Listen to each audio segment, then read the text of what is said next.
Reagan Whitmore balanced 5 champagne flutes on her tray, her Wharton MBA thesis burning a hole in her backpack just 3 feet away. The private dining room buzzed with tech moguls discussing their next billion-dollar acquisition, her former company. "Excuse me, waitress." Sterling Grayson's voice cut through the room like ice. The man who destroyed her startup 6 months ago was pointing directly at her. "Did you even finish high school? Because clearly you don't understand how to serve properly educated people." The room fell silent. Reagan's grip tightened on the tray. These men had no idea who they were mocking. Her thesis, the one proposing the revolutionary algorithm Grayson had just stolen, sat mere steps away. Tonight, she'd planned to disappear quietly, but Sterling Grayson had just made a fatal mistake. The glass conference room on the 42nd floor of Manhattan's financial district had once felt like Reagan Whitmore's kingdom. 6 months ago, she'd stood at the head of that mahogany table, presenting Neuralink AI's revolutionary machine learning algorithm to a room full of investors, her Wharton MBA giving her the confidence to command attention from men twice her age. The algorithm could predict consumer behavior with 97% accuracy, a breakthrough that would revolutionize digital marketing forever. She'd spent 3 years developing it, pouring every ounce of her education and intuition into lines of code that danced like poetry. Back then, Sterling Grayson had sat in the corner, his silver hair perfectly styled, his gray eyes sharp as a hawk's as he asked probing questions that made her feel like he truly understood her vision. "Tell us more about the neural pathway modeling," he'd said, leaning forward with what she'd mistaken for genuine interest. "How exactly does the algorithm differentiate between conscious and subconscious purchasing decisions?" Reagan had answered every question with enthusiasm, grateful to finally meet someone who appreciated the technical elegance of her work. Now, as she stacked dirty plates in the industrial kitchen of Le Bernardin, the memory felt like watching someone else's life through a cracked mirror. The expensive blazer had been replaced by a black polyester uniform that stuck to her skin under the harsh fluorescent lights. Her manicured nails, once perfectly suited for boardroom handshakes, were now chipped and stained from endless shifts of clearing tables and scraping food remnants into garbage bins. The transformation from CEO to waitress hadn't happened overnight. It had been a slow, methodical destruction that began exactly 7 days after that promising investor meeting. Grayson Industries had filed a patent infringement lawsuit, claiming that Neuralink AI's algorithm violated intellectual property owned by one of their subsidiaries. The legal documents were thick with technical jargon that twisted her own innovations into evidence of theft.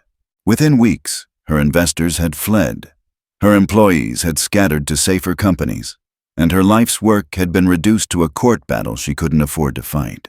The kitchen timer's shrill beep brought Reagan back to the present moment, where survival mattered more than innovation. She grabbed her order pad and smoothed her uniform, preparing to face another dining room full of people who saw her as nothing more than an invisible service provider. The irony wasn't lost on her.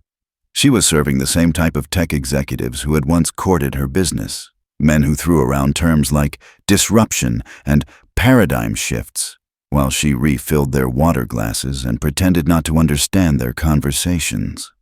Her Wharton MBA thesis sat in her backpack in the staff locker room, 150 pages of research that had once represented her ticket to changing the world.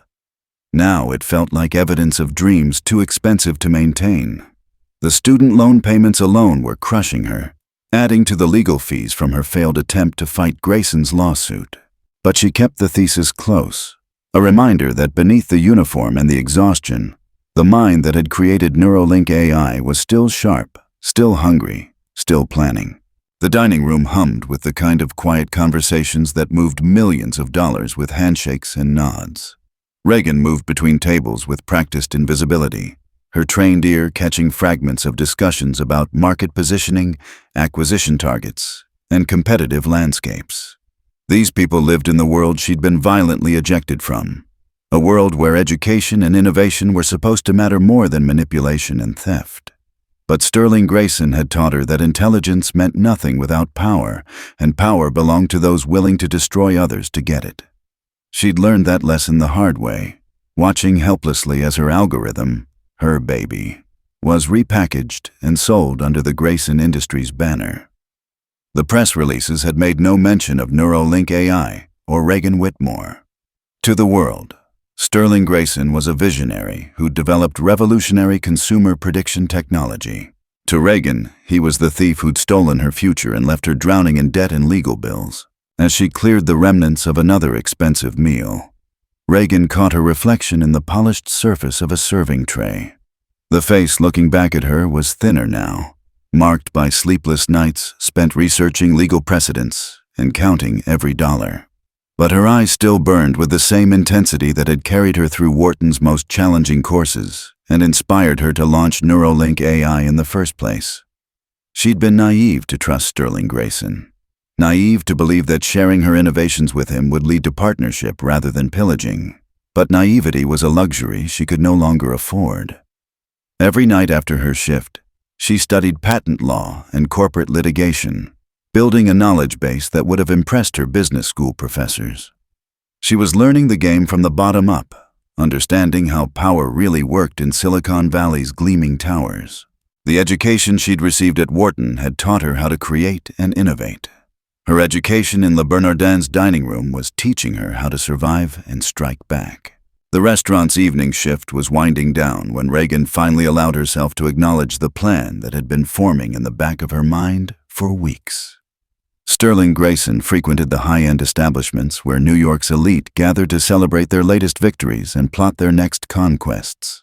He was scheduled to attend a private dinner at Le Bernardin next week. She'd seen his assistant making the reservation, specifying the wine preferences and dietary restrictions of a man who lived like a king on the innovations he'd stolen from others.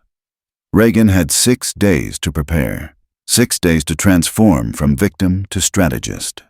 Her Wharton education had given her the tools to analyze complex systems and identify leverage points.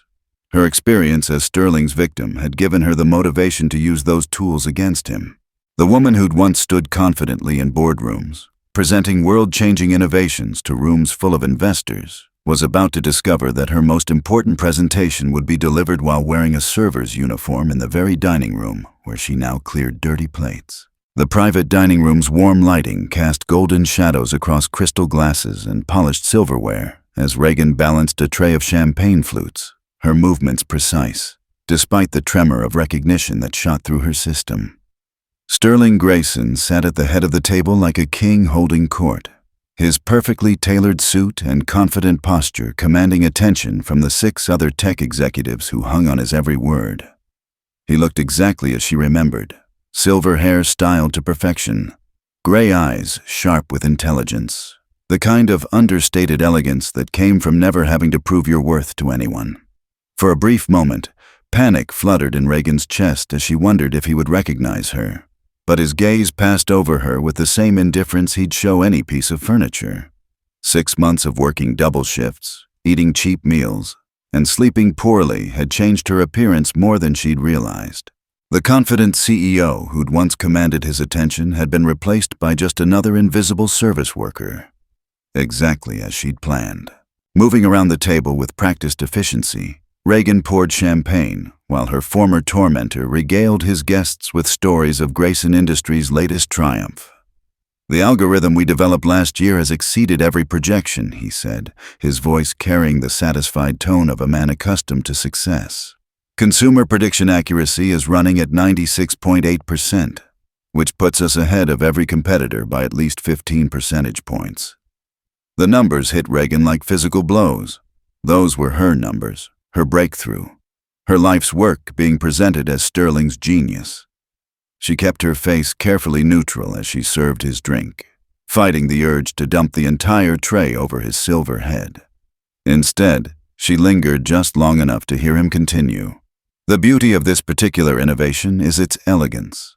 Most machine learning algorithms are brute force instruments, but this one has an almost intuitive understanding of human psychology. It's the kind of breakthrough that comes once in a generation." The casual way he claimed ownership of her innovation made Reagan's stomach burn with rage, but she forced herself to maintain the invisible servant routine, knowing that anonymity was her greatest weapon. The conversation shifted to acquisition strategies as Reagan retreated to observe from the service station, her trained ear cataloging every detail that might prove useful later.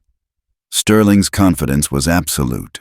He spoke about her algorithm as if he'd birthed it himself, describing technical details with the fluency of someone who'd spent years developing the system. But Reagan noticed the small gaps in his knowledge, the places where his explanation became slightly vague or generic. He understood the algorithm well enough to profit from it, but he lacked the intimate familiarity that came from creating something from scratch. These subtle tells would have been invisible to his dinner companions, but to Reagan they were neon signs advertising his theft. She was contemplating how to document this evidence when disaster struck in the form of her own clumsiness. Reaching across the table to clear an appetizer plate, her elbow caught the edge of a wine glass, sending burgundy liquid cascading across Sterling's pristine white shirt and onto his lap. The silence that followed was deafening. Sterling shot to his feet, wine dripping from his designer clothing, his face flushed with embarrassment and fury. His gray eyes, which had once seemed so intelligent and trustworthy during their business meetings, now looked cold enough to freeze blood. "Well, this is exactly what I'd expect from someone who clearly doesn't understand proper service," he said, his voice cutting through the dining room like a blade. "Did you even finish high school? Because it's obvious you lack the education necessary to serve properly trained professionals." The words hit Reagan harder than any physical blow, not because they were true, but because they revealed the casual cruelty that Sterling Grayson deployed against anyone he considered beneath his notice. She stood there with a wine-stained hand and burning cheeks while he continued his verbal assault, each word designed to diminish and humiliate. "This is why I insist on competent service staff," he told his guests, gesturing at Reagan as if she were an object rather than a person. "Some people simply don't have the intellectual capacity to handle multiple tasks simultaneously." Knox Ashford, the restaurant manager, appeared at Reagan's side with the practiced efficiency of someone accustomed to managing wealthy clients' tantrums. His apologies flowed like water as he ushered Reagan away from the table, his grip on her arm firm enough to convey his displeasure without causing a scene. Sterling's dinner companions murmured sympathetic agreement with his assessment, their own educations from Harvard and Stanford making them natural allies in his casual dismissal of the working class. Reagan caught fragments of their conversation as Knox led her toward the kitchen, something about the declining quality of service staff and the importance of hiring people who understand their place. The irony was so thick she could taste it. These men were criticizing her education while benefiting from innovations she'd developed using skills they couldn't begin to comprehend. But her humiliation was complete, her face burning with shame that felt all the more intense, because she knew it was calculated theater rather than genuine accident. In the staff break room, Reagan finally allowed her mask to slip as she cleaned wine from her hands and tried to process what had just happened.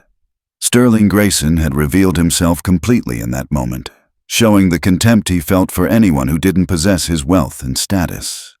The man who'd stolen her algorithm while pretending to respect her intellect had just demonstrated exactly how little he thought of people like her, people who worked for their money instead of inheriting it, people who served others instead of being served. But his cruelty had also given her something precious: absolute moral clarity. She no longer had to wrestle with questions about fairness or proportional response. Sterling Grayson was a predator who viewed other people as resources to be exploited or obstacles to be crushed, and he deserved whatever justice she could deliver. As she changed into a fresh uniform and prepared to finish her shift, Reagan felt something crystallize in her chest, not just anger, but purpose. Her Wharton MBA was more than hidden credentials. It was a weapon waiting to be deployed against a man who'd just proven he had no idea what he was really dealing with. The fluorescent lights of the New York Public Library cast harsh shadows across Reagan's laptop screen as she scrolled through articles about Grayson Industries, her notebook filling with names, dates, and connections that painted a disturbing picture of systematic predation. 3 days had passed since Sterling's humiliation in the dining room, and she'd spent every free hour researching his business practices with the methodical precision her Wharton professors had drilled into her during case study analysis. What she'd discovered made her stomach turn. Her situation wasn't unique. Grayson Industries had a pattern of targeting promising startups, offering investment meetings that turned into intelligence-gathering sessions, then using acquired information to file frivolous patent lawsuits that destroyed companies too small to fight back. The algorithm theft that had destroyed Neuralink AI was just the latest in a decade-long campaign of corporate piracy that had enriched Sterling while leaving dozens of entrepreneurs bankrupt and broken. Phoenix Wells had been Sterling's victim 2 years earlier, her sustainable energy startup crushed by the same legal machinery that had demolished Reagan's dreams. They'd connected through a tech founder support group that Reagan had found online, a collection of brilliant minds who'd been systematically destroyed by larger competitors using questionable legal tactics. Phoenix's story was eerily familiar. A promising young entrepreneur with groundbreaking technology, an investment meeting with Sterling that felt like a validation of years of hard work, followed by patent litigation that drained her resources and destroyed her company. The woman Reagan met for coffee in a small cafe near Washington Square Park was nothing like the confident founder she'd been before Grayson Industries entered her life. Phoenix's startup had developed revolutionary solar panel efficiency technology that Sterling had somehow managed to replicate and patent under his own company's name. The legal battle had lasted 18 months and cost Phoenix everything: her company, her savings, even her apartment when the legal fees became insurmountable. But Phoenix had something that made Reagan's pulse quicken with possibility: documentation. Unlike Reagan, who'd been too trusting during her initial meetings with Sterling, Phoenix had recorded some of her conversations and saved email exchanges that clearly showed Sterling's interest in specific technical details of her solar technology. The recordings wouldn't hold up in court. New York's consent laws made them inadmissible, but they provided a roadmap for understanding Sterling's methods. He always asked the same types of probing questions, always requested technical specifications under the guise of conducting due diligence for potential investment, always followed up with lawyers who claimed prior ownership of the innovations they'd just learned about. The pattern was so consistent, it might as well have been a business plan, a systematic approach to harvesting other people's innovations that had funded Sterling's empire for years. Phoenix had also identified other victims, creating an informal network of destroyed entrepreneurs who'd been individually powerless but collectively represented a significant threat to Sterling's reputation. The more Reagan dug into Sterling's background, the more she understood that his success was entirely built on theft disguised as legitimate business practice. Grayson Industries' most profitable patents all traced back to small companies that had been destroyed by litigation shortly after meeting with Sterling. The renewable energy technology that had made Grayson Industries a leader in sustainable development? Stolen from Phoenix. The data compression algorithms that had revolutionized cloud storage? Taken from a young MIT graduate whose company had been bankrupted by legal fees. The pattern extended back to Sterling's earliest business ventures, a consistent strategy of identifying promising innovations, learning their secrets, then using superior resources to claim ownership through fraudulent patent filings and overwhelm legitimate inventors with legal costs they couldn't afford. Reagan realized she was looking at the business model of a sophisticated intellectual property pirate, someone who discovered that innovation was easier to steal than to create. Armed with this knowledge, Reagan began developing a strategy that would use Sterling's own methods against him. The key insight came from studying patent law during her late-night research sessions in her cramped studio apartment, subsisting on instant ramen while she learned about prior art documentation and IP theft prosecution. Sterling's thefts were carefully constructed to exploit gaps in the patent system and prey on inventors too resource-constrained to fight back effectively. But they all shared one crucial vulnerability. They required Sterling to publicly claim ownership of innovations he hadn't actually created. Every patent filing, every press release, every investor presentation where he described his algorithm created documentary evidence of fraud that could be used against him.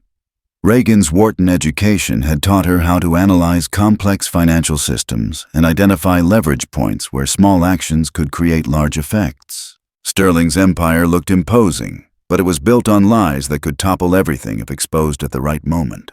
The breakthrough came when Reagan discovered that Sterling was preparing for an IPO that would value Grayson Industries at $12 billion, with her stolen algorithm serving as the cornerstone technology that justified the massive valuation. The IPO prospectus was publicly available, filed with the SEC, and full of claims about Grayson Industries' proprietary innovations and Sterling's personal track record as a technology visionary. Every line of the document was legally binding, signed by Sterling himself and backed by representations that could trigger criminal fraud charges if proven false. This was the leverage point Reagan had been searching for. Sterling had committed himself to public claims about owning technology he'd stolen, and the IPO timeline created a narrow window where exposure could cause maximum damage.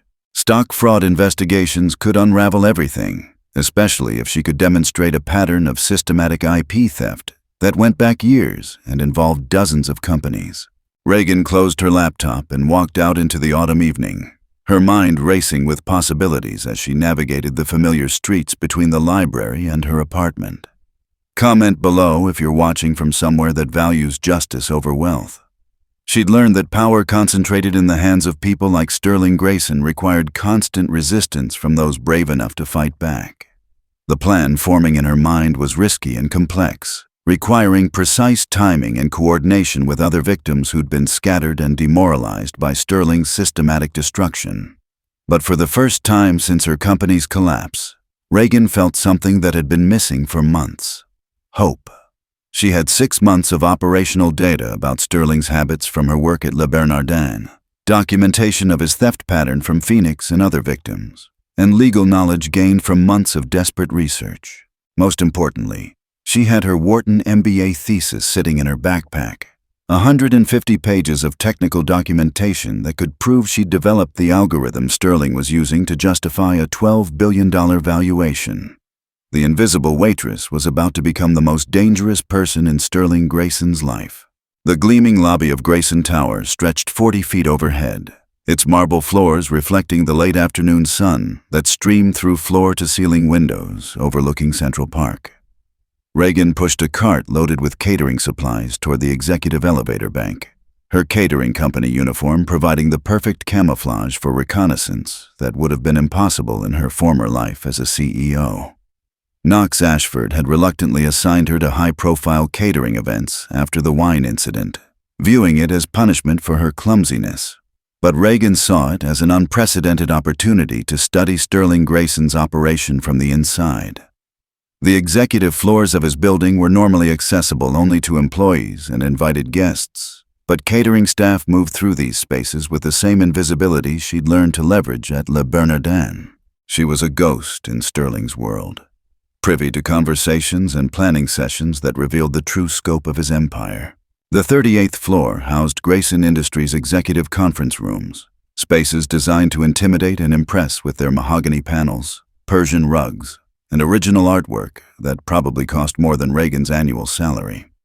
She moved methodically through her setup routine, arranging appetizers and wine, while her trained ear cataloged every conversation fragment that might prove useful later.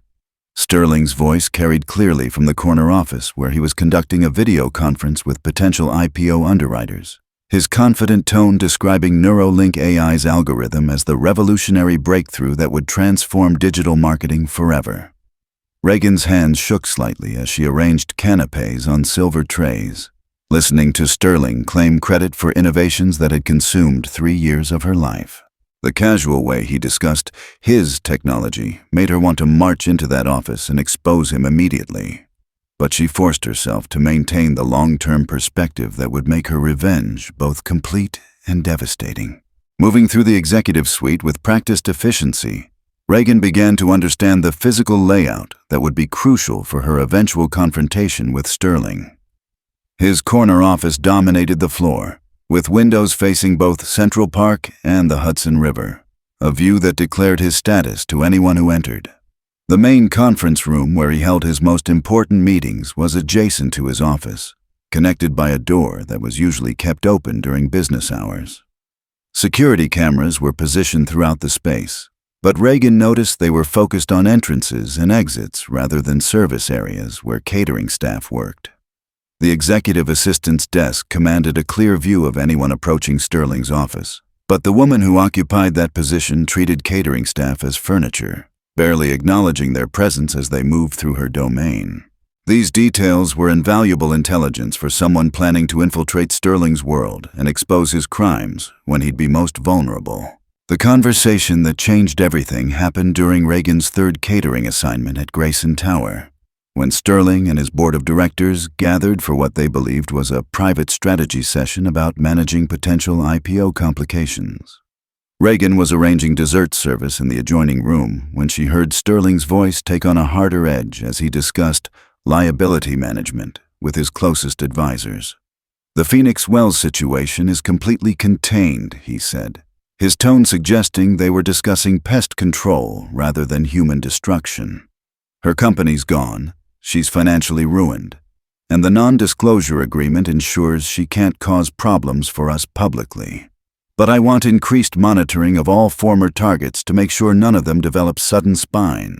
Jace Pemberton, Sterling's chief counsel, responded with the kind of legal advice that made Reagan's blood run cold. "We've identified 43 individuals who could potentially cause complications if they coordinated their efforts or attracted media attention. I've initiated preliminary surveillance on the 12 most concerning cases, and we're prepared to deploy additional legal pressure if anyone shows signs of organizing resistance." Reagan nearly dropped the tray she was carrying as the full scope of Sterling's operation became clear. This wasn't just intellectual property theft. It was systematic destruction of human lives, followed by ongoing intimidation to ensure his victims remained silent and isolated. The casual way Sterling and his advisors discussed ruining people's lives revealed a level of calculated cruelty that went far beyond simple business competition. They were discussing her, Phoenix, and dozens of other entrepreneurs as if they were enemies in a war rather than victims of crime. Reagan realized she was listening to evidence of criminal conspiracy, a coordinated effort to suppress witnesses and obstruct justice that could trigger federal prosecution if properly documented. But she also understood that she was now in genuine danger. Sterling's surveillance network meant her activities were probably being monitored, and her presence at these catering events could trigger suspicion if anyone connected her to Neuralink AI. The paranoia that followed this revelation was exhausting, but it sharpened Reagan's operational security in ways that probably saved her life. She began varying her routes to and from work, using cash for all purchases, and communicating with Phoenix and other victims only through encrypted apps on burner phones. The invisible waitress routine that had originally been born from humiliation became a sophisticated intelligence-gathering operation that required constant vigilance and perfect acting. Reagan forced herself to maintain the servile demeanor that made her invisible to Sterling and his associates, even as every instinct screamed at her to confront them about their crimes. The knowledge that she was being hunted by people with unlimited resources and no moral constraints made every day feel like walking through a minefield. But it also confirmed that her plan was the only path to safety. Half measures wouldn't work against someone like Sterling Grayson. She needed to destroy him completely, or he would eventually destroy her. The final piece of intelligence that shaped Reagan's strategy came during an executive dinner where Sterling entertained the investment bankers managing his IPO process. The timeline was tighter than she'd expected. The initial public offering was scheduled for exactly 8 weeks away, with a roadshow beginning in 6 weeks that would take Sterling to financial centers across the country and internationally. This roadshow would be his moment of maximum visibility and vulnerability, when he'd be making public presentations about Grayson Industries' innovations to rooms full of sophisticated investors who'd ask detailed technical questions about the company's proprietary technologies. Reagan realized this was her window of opportunity. If she could coordinate her exposure of Sterling's crimes with his IPO roadshow, the resulting scandal would destroy not just his company, but his personal reputation in the most public and humiliating way possible.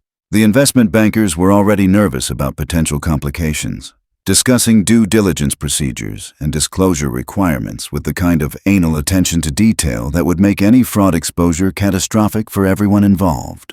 As Reagan packed up her catering supplies and prepared to leave Grayson Tower for what she hoped would be the last time as an invisible servant, she felt the weight of everything she'd learned pressing down on her shoulders. Sterling Grayson wasn't just a thief. He was the leader of a criminal organization that specialized in destroying innovative entrepreneurs and covering up their crimes through intimidation and surveillance. The $12 billion IPO was his endgame, a massive financial score that would cement his legacy as a technology visionary, while permanently burying the truth about his systematic theft of other people's work. But Reagan had identified the fatal flaw in his plan: hubris. Sterling believed his power made him untouchable, that his victims were too weak and scattered to threaten his empire. He had no idea that one of those victims had spent months studying his operation from the inside, building a comprehensive case that could unravel everything he'd built. The invisible waitress was about to reveal herself as his most dangerous enemy. The coffee shop near Columbia Law School hummed with the kind of intense energy that comes from students preparing for exams and lawyers building cases that could change lives forever. Reagan sat across from Blair Sinclair, the investigative journalist whose exposé on patent fraud in the tech industry had won a Pulitzer Prize 2 years earlier. Blair's reputation for taking down corporate criminals made her exactly the ally Reagan needed. But convincing her to investigate Sterling Grayson required evidence that could survive the scrutiny of lawyers trained to destroy whistleblowers. Reagan spread printouts across the small table between them, documents that represented months of careful investigation and dangerous intelligence gathering. Patent filings, corporate communications, financial records, and timeline analyses that painted a picture of systematic fraud spanning more than a decade. Blair studied each page with the methodical attention of someone who understood that one weak link could destroy an entire case. The breakthrough document was Reagan's own MBA thesis, 150 pages of technical analysis that predated Sterling's patent filings by 18 months. Every algorithm detail, every innovation breakthrough, every technical specification that Sterling claimed as his own intellectual property was documented in Reagan's academic work, complete with timestamps, faculty advisor signatures, and university archival records that would be impossible to forge or dispute. Blair's eyes widened as she read through sections that described the exact same neural pathway modeling that had become the cornerstone of Grayson Industries' consumer prediction technology. "This isn't just evidence of theft," Blair said, her voice barely above a whisper. "This is proof of systematic fraud on a scale that could trigger federal prosecution under the Economic Espionage Act. The technical sophistication described in your thesis isn't something Sterling could have independently developed. The mathematical frameworks are too specific, the implementation details too identical. Any expert witness would testify that this represents clear theft of intellectual property." Holden Reed joined their meeting an hour later, his reputation as one of New York's most effective white-collar crime attorneys preceding him like a force field of competence and controlled aggression. Reagan had researched him as carefully as she'd studied Sterling, identifying him as the lawyer most likely to take on a contingency case against someone with unlimited resources for legal warfare. Holden's firm had a track record of winning class action suits against tech companies, and his personal motivation for destroying corporate predators stemmed from his own background as the son of a small business owner who'd been crushed by larger competitors using questionable legal tactics. He studied Reagan's evidence with the cold calculation of someone who'd spent 20 years building cases designed to survive appeal processes and hostile judges bought by corporate defendants. "This is prosecutable," he said finally, his voice carrying the authority of someone who'd sent multiple Fortune 500 executives to federal prison. "But we need more victims willing to testify publicly, and we need to establish that Sterling knew he was stealing rather than accidentally replicating existing work." The victim recruitment process was more difficult than Reagan had anticipated, requiring her to reach out to dozens of destroyed entrepreneurs who'd been systematically isolated and intimidated into silence by Sterling's legal machinery. Many were too traumatized or financially desperate to risk additional legal battles, even when presented with evidence that their tormentor could finally be held accountable. But Phoenix Wells became Reagan's first ally, followed by 3 other founders who'd been destroyed by Sterling's patent fraud schemes. Each victim brought additional evidence, email exchanges, recorded phone calls, technical documentation that established patterns of behavior that would be difficult for Sterling's lawyers to explain away as coincidence. The emerging picture was damning. Sterling had perfected a system for identifying promising innovations, extracting technical details through fraudulent investment meetings, then using patent filings and litigation to claim ownership of technologies he'd stolen. The pattern was so consistent it constituted criminal enterprise rather than isolated incidents of business competition. Documentation of Sterling's surveillance and intimidation network proved more challenging to obtain, but Reagan's insider access to Grayson Tower had provided crucial intelligence about the scope of his victim monitoring operation. Security company invoices, private investigator contracts, and legal retainer agreements painted a picture of systematic witness intimidation that went far beyond normal corporate due diligence. Blair's journalism contacts helped verify some of these activities through public records requests and source interviews, establishing that Sterling had been tracking his victims' activities, financial situations, and potential legal threats for years. This evidence transformed the case from simple patent fraud into criminal conspiracy, racketeering charges that could result in decades of federal prison time if prosecutors decided to pursue maximum penalties. Holden explained that the surveillance evidence was crucial because it showed Sterling's consciousness of guilt. Innocent companies don't spend millions of dollars monitoring and intimidating people unless they know their business practices won't survive public scrutiny. The timeline for action was dictated by Sterling's IPO schedule, which created a narrow window where media exposure could cause maximum damage to his financial plans and personal reputation. Blair needed 3 weeks to write and fact-check her exposé, while Holden required additional time to file the class action lawsuit and coordinate with federal prosecutors who might be interested in pursuing criminal charges. Reagan's role would be crucial during Sterling's IPO roadshow presentations, where she'd have the opportunity to confront him publicly with evidence that his entire company was built on stolen intellectual property. The plan required precise coordination and flawless execution. If Sterling's lawyers managed to suppress the story or delay the lawsuit, his IPO would proceed as planned, and he'd have access to billions of dollars in resources that could fund legal warfare for decades. But if everything went according to schedule, Sterling Grayson would find himself facing simultaneous media exposure, civil litigation, and criminal investigation at the exact moment when his financial credibility was most important. As Reagan walked back to her apartment through the autumn evening, she reflected on how completely her life had changed since Sterling's humiliation in Le Bernardin's dining room. The invisible waitress who'd served him champagne while he mocked her education had become the architect of a comprehensive takedown operation that could destroy everything he'd built through theft and intimidation. Her Wharton MBA, once hidden in her backpack like a shameful reminder of dreams deferred, was now the nuclear weapon that would prove Sterling's criminal fraud to the world. But Reagan also understood that she was about to enter the most dangerous phase of her plan. Sterling's resources and connections made him a formidable enemy, and corporate criminals with $12 billion stakes had been known to resort to extreme measures when their empires were threatened. The evidence was compiled, the allies were recruited, and the timeline was set. All that remained was the confrontation itself. The moment when she'd reveal her true identity and watch Sterling Grayson's world collapse around him. The invisible had become inevitable. The Mandarin Oriental's penthouse ballroom glittered with the kind of understated luxury that comes from having enough money to buy taste along with everything else.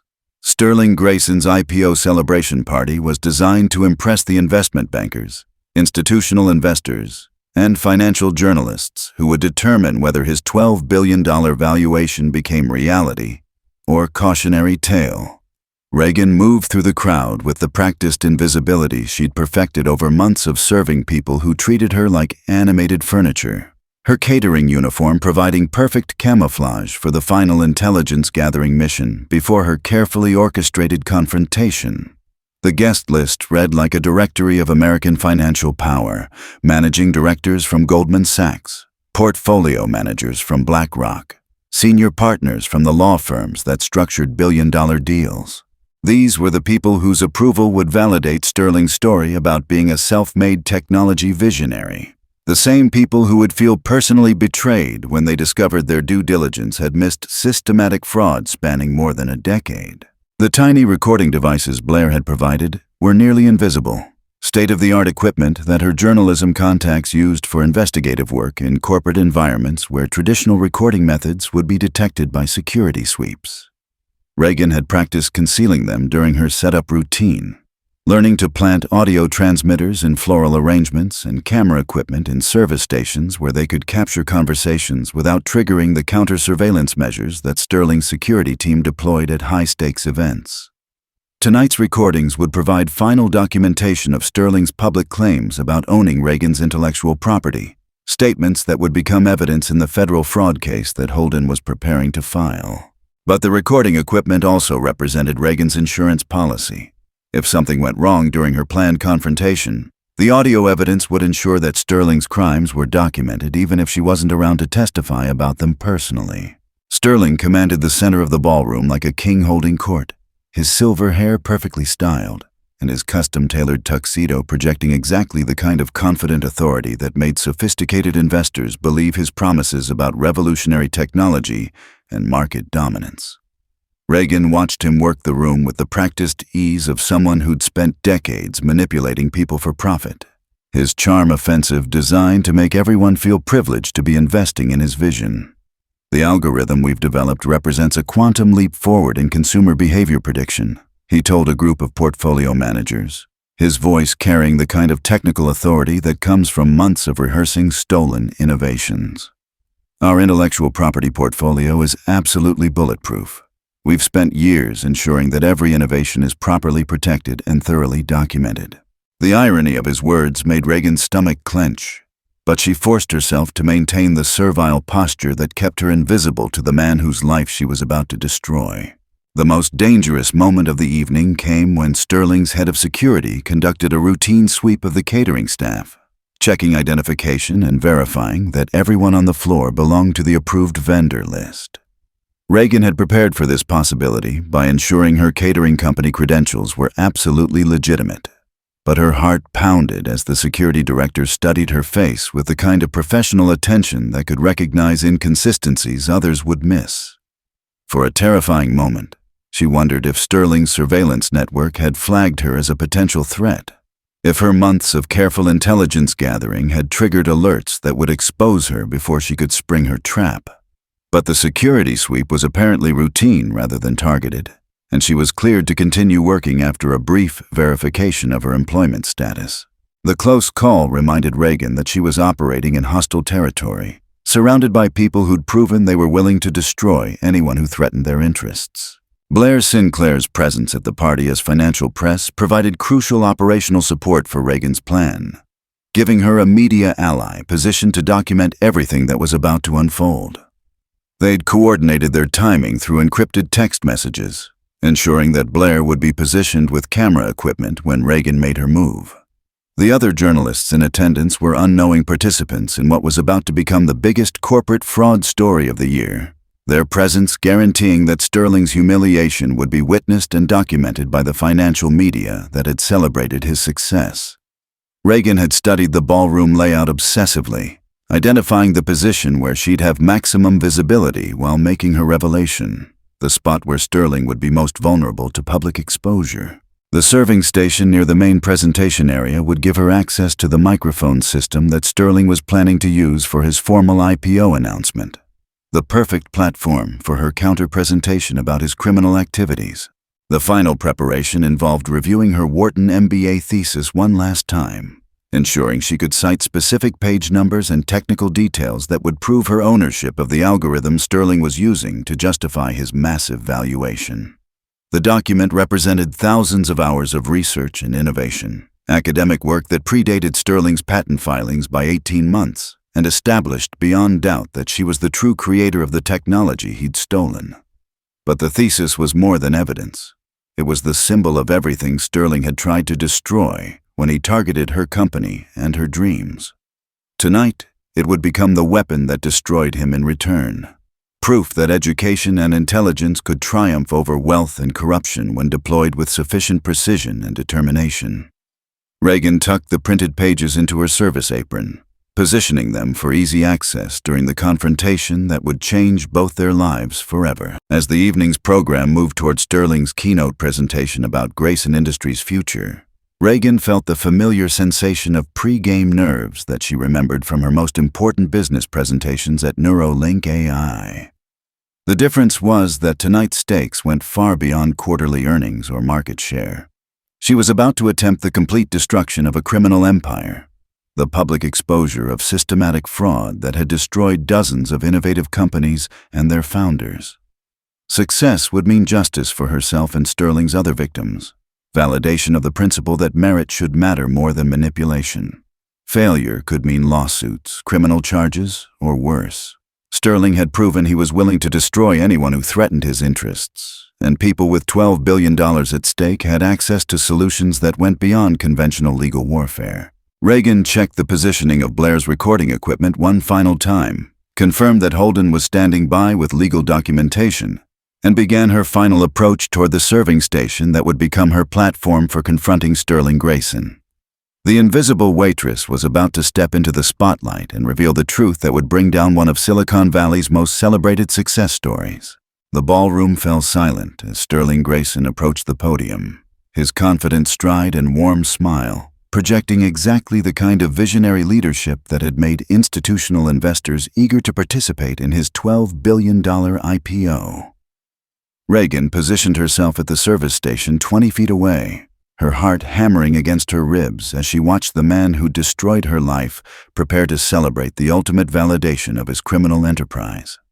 200 of New York's most sophisticated financiers had gathered to witness Sterling's triumph, their presence representing billions of dollars in investment capital and the kind of institutional credibility that could make or break emerging technologies.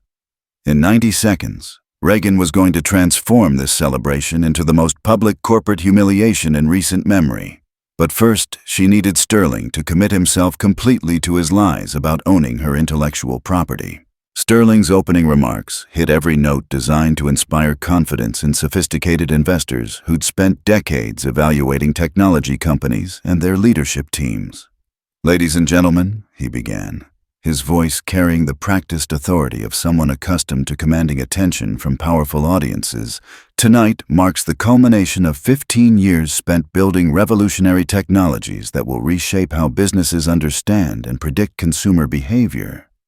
The algorithm at the heart of our intellectual property portfolio represents breakthrough innovations in machine learning and neural pathway modeling that our competitors won't be able to match for years to come."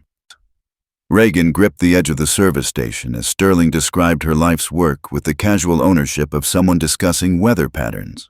His technical explanations accurate enough to impress investors, but shallow enough to reveal his fundamental lack of understanding about the innovations he'd stolen. The moment Sterling began discussing specific technical details of the algorithm was Reagan's cue to move toward the presentation area, her steps measured and deliberate as she closed the distance between them.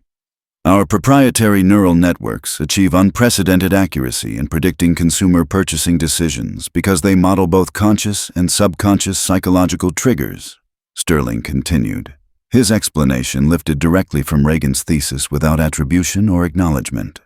"This breakthrough represents the kind of foundational innovation that creates entirely new market categories and establishes permanent competitive advantages." His confidence was absolute, his ownership of Reagan's work so complete in his mind that he showed no signs of concern about the catering worker approaching his presentation space. The investors hung on every word, their questions revealing the kind of sophisticated understanding that made them particularly dangerous victims of fraud. When they discovered they'd been deceived, their response would be swift and devastating. Reagan reached the microphone just as Sterling was transitioning into his discussion of Grayson Industries' growth projections and market positioning strategy. "Excuse me, Mr. Grayson," she said, her voice cutting through the ballroom with the kind of clear authority that made every head turn in her direction. "I believe there's been a significant error in your presentation about the ownership of that algorithm technology." The silence that followed was absolute, 200 conversations stopping simultaneously as Reagan stepped into the spotlight that had been reserved for Sterling's triumph. His face cycled through confusion, annoyance, and the first flickers of recognition as he tried to process why a catering worker was interrupting his most important presentation. But Reagan wasn't a catering worker anymore. She was Reagan Whitmore, CEO of Neuralink AI, holder of an MBA from the University of Pennsylvania's Wharton School, and the true creator of every innovation Sterling had just claimed as his own intellectual property. "My name is Reagan Whitmore," she announced to the stunned audience, her voice carrying the kind of confident authority that had once commanded respect in boardrooms across Silicon Valley. 6 months ago, I was the founder and CEO of Neuralink AI, the company that developed every piece of technology Mr. Grayson just described as his proprietary innovation. The algorithm he's using to justify a $12 billion valuation was stolen from my company through fraudulent patent litigation designed to bankrupt legitimate innovators and transfer their intellectual property to Grayson Industries.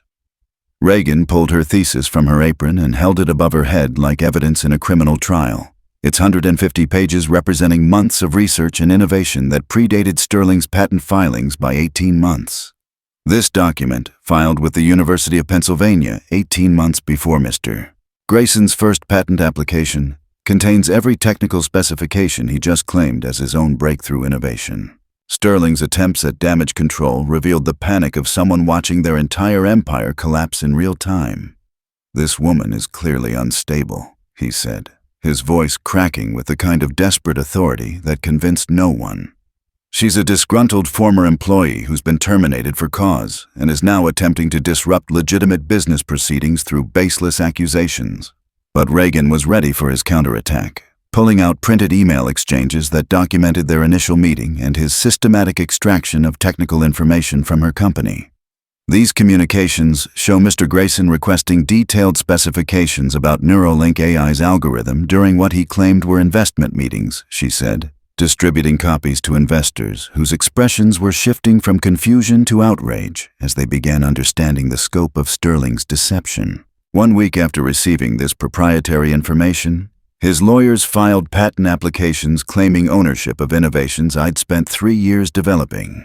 Blair Sinclair emerged from the crowd of journalists with camera equipment already rolling, her questions designed to force Sterling into additional lies that would provide evidence for the federal fraud case that Holden was preparing to file. "Mr. Grayson," she called out, her voice carrying the kind of professional authority that made everyone in the ballroom understand they were witnessing a major news story unfold in real time. "Can you explain how your company independently developed technology that's identical to innovations described in Ms. Whitmore's academic thesis, which was published 18 months before your first patent application?" Sterling's response was a masterclass in self-incrimination, his denials becoming increasingly frantic as he realized that every word was being recorded by journalists who specialized in exposing corporate fraud. The investment bankers who'd been celebrating his success began backing away from the presentation area, their professional instincts recognizing a reputational disaster that could destroy their own careers if they remained associated with Sterling's company. The final blow came when Reagan announced the class action lawsuit that Holden had filed an hour earlier, naming Sterling and Grayson Industries as defendants in a federal fraud case that included claims under the Economic Espionage Act and RICO statutes designed to prosecute criminal enterprises. 47 entrepreneurs who've been systematically destroyed by Mr. Grayson's theft operation have joined this litigation, she said, her voice carrying the satisfaction of someone who'd waited months for this moment of justice. "The evidence we've compiled shows a pattern of intellectual property theft spanning more than a decade, involving dozens of companies and hundreds of millions of dollars in stolen innovations. Federal prosecutors have been briefed on our findings and are preparing criminal charges that could result in decades of prison time for everyone involved in this conspiracy." Sterling's face went white as the full scope of his legal exposure became clear, his criminal empire collapsing under the weight of evidence he'd never imagined could be assembled against him. As security guards moved toward the presentation area and investors began fleeing toward the exits, Reagan felt the kind of satisfaction that comes from perfectly executed revenge against someone who destroyed everything she'd worked to build. The invisible Waitress had become the architect of Sterling Grayson's public destruction, using his own arrogance and greed against him in ways he'd never anticipated. Her Wharton MBA, once hidden in shame, was now the smoking gun that would send him to federal prison and restore justice to dozens of victims who'd been scattered and silenced by his systematic intimidation. The celebration of his IPO had become the funeral of his freedom, witnessed by exactly the audience whose respect he'd most wanted to maintain. Sterling Grayson was finished, and everyone in that ballroom knew it. The federal courthouse in Lower Manhattan buzzed with the kind of controlled energy that comes from high-stakes criminal proceedings that could reshape entire industries. Reagan sat in the gallery watching Sterling Grayson shuffle toward the defendant's table in orange prison scrubs, his silver hair unkempt and his confident bearing replaced by the hollow expression of someone who'd lost everything that mattered to him.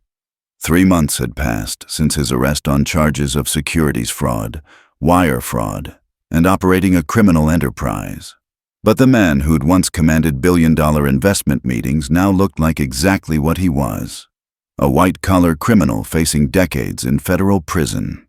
The prosecution's case had been devastating, built on the foundation of evidence that Reagan had spent months assembling with help from victims who'd finally found the courage to speak publicly about their destruction at Sterling's hands.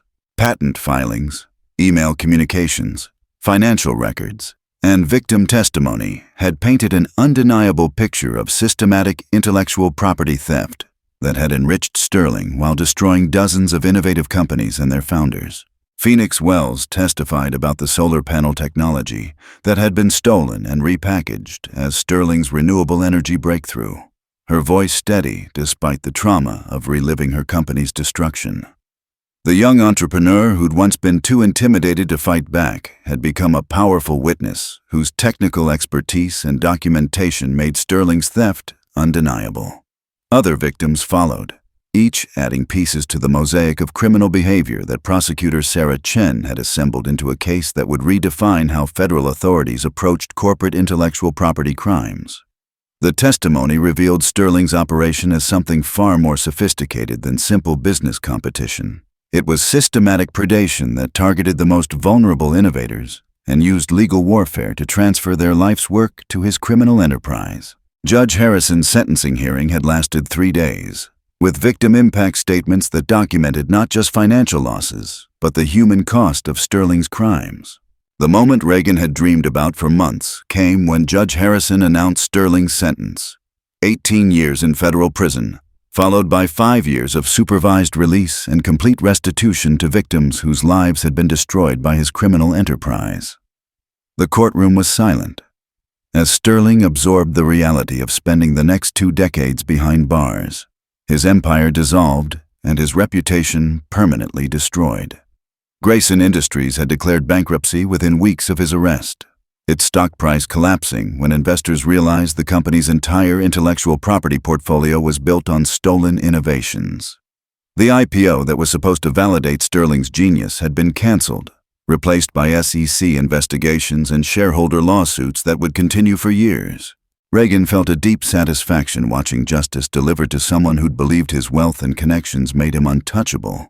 But her emotion was tempered by understanding of how much damage Sterling had caused before finally being held accountable. The financial restitution process took 6 additional months to complete, but Reagan eventually received compensation that allowed her to rebuild Neuralink AI with proper funding and legal protection. The algorithm that Sterling had stolen became the foundation for her new company's success. But this time, she owned ironclad patents and had legal representation that could protect her innovations from future theft. Phoenix Wells became her first major client, their partnership representing the kind of collaboration that Sterling's predatory business model had been designed to prevent. Other victims of Sterling's crimes used their restitution settlements to launch new ventures, creating a network of entrepreneurs who shared knowledge about protecting intellectual property and identifying potential predators before they could cause damage. The foundation Reagan established used recovered assets from Sterling's criminal enterprise to provide legal support for small companies facing frivolous patent litigation, ensuring that future innovators wouldn't be as vulnerable as she'd been. The most satisfying aspect of Sterling's downfall was watching his former allies distance themselves from his criminal enterprise, with the desperate speed of people trying to avoid guilt by association. Board members who'd helped implement his theft strategy suddenly developed convenient amnesia about their involvement, while investors who'd celebrated his genius claimed they'd been deceived along with everyone else. Drake Fairmont, the corrupt lawyer who'd helped Sterling manipulate patent litigation, was disbarred and sentenced to 5 years in prison for his role in the conspiracy. Jace Pemberton and other Grayson Industries executives faced their own criminal charges and civil lawsuits, their careers destroyed by association with Sterling's systematic fraud. The tech industry's response was swift and merciless. Companies that had praised Sterling's innovations now scrambled to audit their own intellectual property portfolios and implement due diligence procedures designed to prevent future fraud. Reagan's transformation from invisible waitress to celebrated entrepreneur became a case study in business schools and law schools across the country. Her story inspiring other victims of corporate crime to fight back rather than accepting destruction as inevitable. The Wharton MBA that she'd once hidden in her backpack was now framed in her corner office, not as a trophy, but as a reminder that education and intelligence could triumph over wealth and corruption when combined with sufficient determination and courage. Her new company occupied a floor of the same Manhattan building where she'd once served Sterling champagne, the irony not lost on anyone who'd followed her story from humiliation to victory. But Reagan understood that her success was meaningful only because it represented justice for all of Sterling's victims. Validation of the principle that innovation and merit should matter more than manipulation and theft. The young entrepreneur sitting across from Reagan's desk reminded her of herself 3 years earlier. Brilliant, passionate, and naively trusting in the fundamental fairness of the business world. Phoenix Kent had developed groundbreaking biotechnology that could revolutionize cancer treatment, but her small company lacked the resources to protect itself from larger competitors who might be interested in acquiring her innovations through questionable means.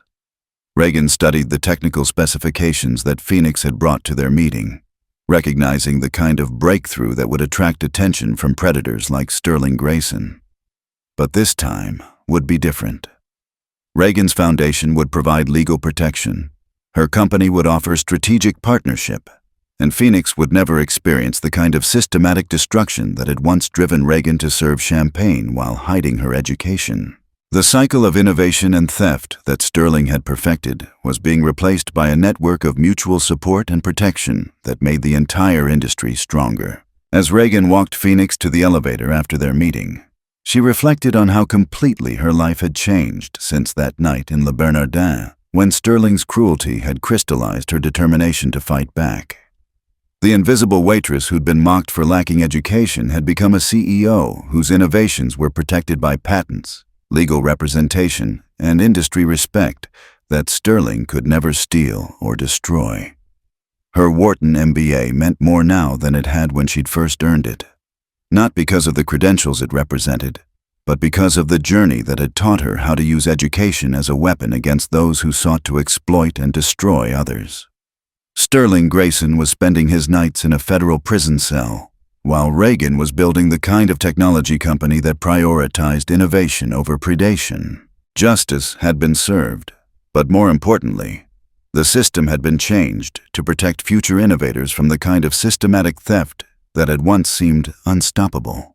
The woman who'd been underestimated and dismissed had proven that intelligence, courage, and persistence could defeat even the most sophisticated criminal enterprise when deployed with sufficient precision and determination. If this story resonated with you, share where you're reading from in the comments. Let's build a community that believes education and innovation should triumph over exploitation and theft.